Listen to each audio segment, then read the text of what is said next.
would you say are two key pieces of advice that you would give to a young attorney about things that they often overlook, but they should be doing? Do you have two things you would share with them?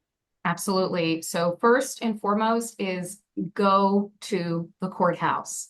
Watch what is going on. It doesn't matter if it's an area of law that you are practicing in, you will learn something from being in the courtroom. You may learn something about procedure. You may learn something substantive about evidence or the rule of law that's being applied. You may just learn about a particular judge's preferences and how they run their courtroom. You may also see a more experienced attorney making an argument and not only listening to what their argument is and the substance and content of it, but how they address the court, how they stand, how they place their papers, if they have any at all.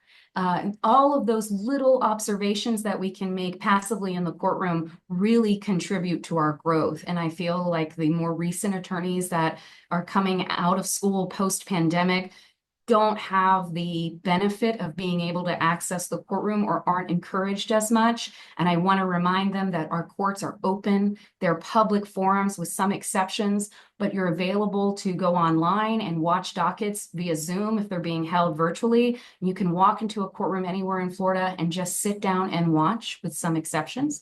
And if anybody asks why you're there, let them know you're there to observe. Sometimes the judges will answer questions, give you an opportunity to get some insight onto why they made the decisions they did or why the procedure is in their particular courtroom. And it can be incredibly insightful. And you never know when you might end up in front of that judge as practitioner.